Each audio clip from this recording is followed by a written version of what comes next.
نەرانی بەڕێز ئەمڕۆ ڕێکخراوی داکۆک لە چەندین شاری جیاواز لە وڵاتی بەریتانیا هەسا بە خۆپیشاندان دژ بە تیرۆرکردن و شەیدکردنی دوو ڕۆژنامە نووسی دەستگای چەتر هێرۆ و گوڵستان لەلایەن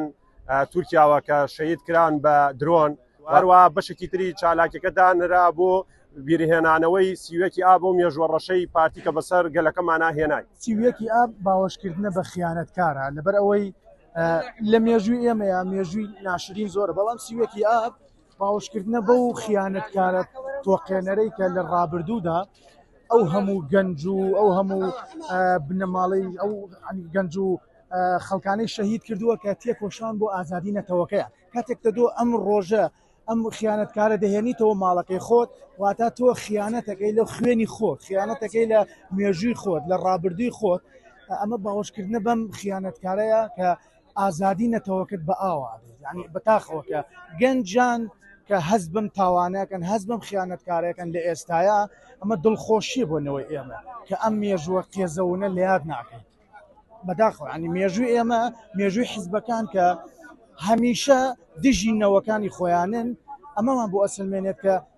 خۆمان لە ناو خۆمانە کرۆک بووین، خۆمان لە ناو خۆمانە خیانەتمان تێدایە. ینی ئەم خوێنە خیانەتکارە هێشتا لە ناومانایە لە خیانەتکارەکانەوە ڕژاوەتە ناو نەوەکانی خۆمان. بەداخەوە کە حیزبی ئێمە بەم شێوەیە هەرچەندە هەفتێکی ما بوو بۆ یاکنووسیوەکییا، بەڵام پارتی پێشەما و یادەی کردەوە دوو ڕۆژنامە نووسی ئازادی گەلەکەمانی بە کوشتنا بە چاوساغی پارتی دوو ڕۆژنامە نووسی ئازاد دوو کچی جوان کە خەریکی کاری ڕۆژنامەوانی بوون بۆ خۆیان بۆ گەلەکەیان. پارتی پێش ئەوەی بگا بە سیوەکی ئا پێشەوەی بێڵێ ئەم یادە بکەینەوە، ئەو یادەی کردەوە دووبارە سیوەکی ئابی دووبارە کردەوە، دووبارە کوشتن، دووبارە بڕین، دووبارە خوێ خواردنی میلەتی دووبارە کردەوە. بەداخەوە ئێمە ئیدارەی حەش جۆرە تەداخولێکی وڵاتانی دەرەوەکەین لەم ڕۆژەدا ئێمە بەرپەرچی ئەو درۆن و ئەو هێرشانە کە لە ڕێگەی ئاسمانی و خاکی وەکرێتە سەر وڵاتی کوردستان ئێمە ئیدانەیەکەین و ئەمەش بەهۆی دوو پارتە سیاسەکەی کوردستان کە یەکێتی پارتیەگرێتەوە. ئێمە تا ئێمە لێرە بین و تا خۆپشاندانەکان ئێمە بەردەوام بێ ئێمە دژی بنەماڵی یەکێتی و بنەماڵی تاڵەبانی و دژی پارتیەکانین لەبەرەوەی کە بوونەتە هۆکاری ئەوەی کە لە مێژوودا چەندها جار داگیرکەران و کەسانی دەرەوە بێن لەسەر خاک و نیشتیمانمان و ئێمە لێرەوە ئەسوایانەکەی میلەتی کورد هیچ حاڵەتێکی هیچ ژیانێکی نەماوە بەدەست یەکێتی پارتیوە لەم لاوە ئێران هێرشەکە تورکیا هێرشەکە بەڕاستی بەداخەوە بۆ یەکێتی و پارتی کە هیچ بەرپەرچێکی ئەو کردارە تیرۆریستیانە نیە کە لەلایەن وڵاتانی چواردەورەوە ئەنجام بدرێت بەسەر هەرێمی کوردستان. ڕسوێکیا بە وەکو چالاکەوانێک لە ڕێکخراوی داکۆک هەمومان لێرە کۆبوونەتەوانێت بۆ ڕسواکردنی ئەو دوو بنەماڵەی کە چەندها ساڵە خوێنی گەلەکەمان بە ناحەق و بە هەموو شێوەیەک ئەمژن و بە دزی و بە گەندەڵی بە مافیایەتی و هەر لە مێژووی دروستبوونیانەوانێ هەتا ئەم ڕۆژی دەسەبێ ئەو دوو بنەماڵە جاش و خۆفرۆش و خاکفرۆش. سوێکی ئەم پەرشەرمەزارترین خیانەتە بۆ بگەرانی ئەو خیانەتە، چونکە پارتی دیموکراتی کوردستان زێکی دیکتاتۆری وەکو ڕژەمی بەعسی هێنا ناو شاری هەولێرەوە ئەو ڕژەمی بەعسی کە 5,000 کوردی ئەنفال کرد لە هەڵەبجەوە، هەروەها جینۆساید و ئەنفالی 182,000 کوردی کرد. بۆیە لە کۆتاییدا دەڵێم نەفرەت لە بگەرانی ئەو خیانەتە کە پارتی دیموکراتی کوردستان و سەرۆکەی مەسعود بارزانی بوون. گەنجێکی ئازادی خواز لەگەڵ ئەم کۆمەڵە گەنجە ئەمڕۆ بە هاوکاری و بە سەرپەرشتی ڕێکخراوی داکۆک لە شاری بێرمینگام بەشدار بووین بۆ ڕسواکردنی دەسەڵاتی یەکێتی و پارتی کە وەکو دوو خیانەتکار لە مێژووی گەلەکەمان بەردەوام دەستی داگیرکەرانیان هێناوەتە ناو خاکەکەمان و ڕۆڵەکانی کوردیان بە کوشتندایە. بۆیە لە زیاتی ئیدانەکردن هەمومان دەیان جار و سەدان جار ڕسوایان دەکەین و ڕوڕەشیان دەکەین بژی ئازادی بڕوخێت جاش و خۆفرۆش. پارتی دیموکراتی کوردستان هەمیشە پێشڕەو بۆ لە خیانەت و لە کوشتنی ڕۆژنامەنووس و چالاکوان و مامۆسایان. بەتوندی دانەیەکەین ئێمە لێرەوەکو ئەندامانی داکۆک وەکو چالاکوانانی بەریتانیا بێگومان ئەندام پەرلەمانانی بەریتانیامان ئاگادار کردوێتەوە لە کوشتن و زیندانیکردنی ڕۆژنامەنووس و چالاکوانان لە کوردستان. Well, 31 August 1996 is actually a proof that the families who are ruling Kurdistan,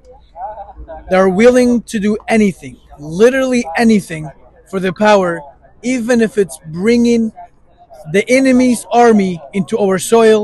to kill or to displace our people. سلام ڕۆوەک ئەندامی داکو لێرە کۆبوونەوە بە بۆنەی ئەوەی کە سویەکی ئابی 1996 کە ڕژێمی پارتی ئەنجامیدا لەگەڵ ڕژێمی بەعز کەەوە بوو ڕژێمی بەعز هێنایە هەرێمی کوردستانەوە بەنەماڵەی بەرزانی خاکی هەرێمی کوردستانی فرۆشت بۆی هیوادارم بڕووخان لەسەر تەقەدا بچێت. ئەوەندام و ڕێکخراوی داکۆ بەشدار بووم لە یادکردنەوەی سیوێکی ئابە و خیانەتە گەورەی کە لەلایەن بنەماڵی بارزانیەوە دەرحەق بە کوردستان کرا لە ساڵی 96 و هەروەها لەگەڵەوەشایە پرۆتستۆی تیرۆری ئەو دوو ڕۆژنامە نووسەمان کرد کە لەلایەن تورکی فاشیستەوە کرا بۆیە لێرەوەڵێن نەمان بۆ خیانەتکاران نەمان بۆ تورکی فاشست. ئەمڕۆ 2024 لە شاری مانچستەر لانگران و ئەندامانی ڕێکخراوی داکۆ بووینەوە بەشداریمان کرد لە خۆشاندانێک دژی تیرۆرکردنی و ڕۆژنامەنووسانی لاوی کورد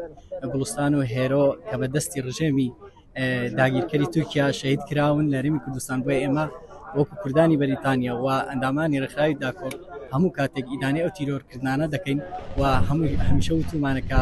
کوردستان بۆتە گۆڕستانی ڕۆژنامەنووسانی کورد. دیارە ئەمڕۆکە 28 ساڵ تێپەڕێ بەسەر ئەو خیانەتە مێژووی کە پارتی دیموکراتی کوردستان دەرحەق بە میلەتی خۆی کردی بەداخەوە 28 ساڵەوە پێش لە سیوێکی ئابدا بە دەستێکی کوردانە دەستی دژمنی هێنایە سەر شاری هەولێر و هەموو کوردستان بەداخەوە ئەو خیانەتە بوو بە پەڵەیەکی ڕەش بە نێوچەوانی حزبێکی سیاسی کوردستانەوە کە ئێستاژ ئەو حزبە بە جۆرە لە جۆرەکان بەشدارەوە ئەبینین ئێمە لە ڕۆژانی ڕابردووە بەهۆی دەستی ڕەشی خیانەتەوە درۆنی تورکی چەند چالاکوان و ڕۆژنامەنووسێکی گەلەکەمانی شەهید کرد. ئەمە ئەوە بڵم هەر خیانەتێک هیچ پاساوێک ناگرێت بەڵکو بەرژەوەندی حزبی بناڵەیی لەسەر و بەرژەوەندی خاکوونەتەوەیە و داوا لە هاوڵاتیانی کوردستان دەکەن لە مانگی داهاتوو کە هەڵبژاردنە دووادارم بەدەنەکان یان سزای ئەو دوو بنەماڵەیە بدەن بۆ ئەوەی چیتر خەڵکی کوردستانە بنەوە قوربانی. تەنها دەمەوێت ئەوە بڵێم بەرزانی لە نێوان میحنەت و نەحلەدا، بەرزانی لە نێوان هەڵە و ڕاستیدا، بەرزانی لە نێوان خیانەت و شکۆمەندیدا، بەرزانی لە نێوان شەڕ و شکستدا، بەرزانی لە ناو 28 ساڵ خیانەت و سەرشۆڕیدا. لێرە داوا لە هاوڵاتیانی خەڵکی کوردستان دەکەم وەک دەزانین یەک دوو مانگی داهاتووە هەڵبژاردن دەکرێت. پێویستە هاوڵاتیانی کوردستان زیاتر هۆشیار بن ئەو خیانەتە مێژوویانەی کە لەلایەن بنەماڵی بەرزانیەوە تۆمار کراوە کە دەردەسەری و نەهامەتی بەسەر میلەتی کووردا سەپاندووە. داواتان لێ یەکەم لەسەر سنووخەکانی دەنگدان ئەم خیانەتتان لەبیر نەچێت و تۆڵی خۆتان لێ بکەنەوە. ئێمە لێرێن بۆی بەدەسەڵاتی پارتی و یەکێتی بڵێن ئێمە هیچ زوڵمێک لەبیر ناکەین بۆ پێشان دەڵێن ئینشاءڵڵا ڕووخانتان نزیکە و ئێمە خۆمان و منداڵەکان منەوەکانمان هەر هەمومان تێدەکۆشن بۆ لە ناوبردنی ئێوە و بۆ سەرکەوتنی دەنگی ئازادی. نەفرەت لەسەر و سەرکردەتان، نەفرەت لە ئێستا و ڕابردووتان، لە خەبات و مێژووی ڕەشتان، لە بارەگا و کۆیلەکانتان، لە حکومەت و پەرلەمانتان، نەفرەت لە کورسی و پۆستەکانتان، نەفرەت لە پارە و بیرە نەوتان، لە نۆکەر و جاشایەتیتان، نەفرەت لە ڕەمز و سمبولتان، لە گەورە و گچکەتان. تەبان مەبەسمان ئەو جوود بنەماڵەیە لە گچکەیان تا گەورە هەمویان یەک دەنگ و یەک ڕەنگ و یەک هەڵوێستن. بۆچی؟ بۆ باشەنە تەبان بۆ فەسادکردنی گەل و میلەت و چەوساندنەوەی ئەو خەڵکە.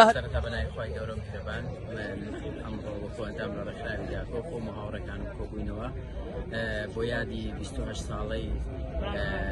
ڕۆژی سیوێکی ئاب کە بەداخەوە پەڵەیەکی ڕەشە لە مێژووی سیاسیەکانی کوردستان و بەتایبەتیش بنەماڵی بارزانی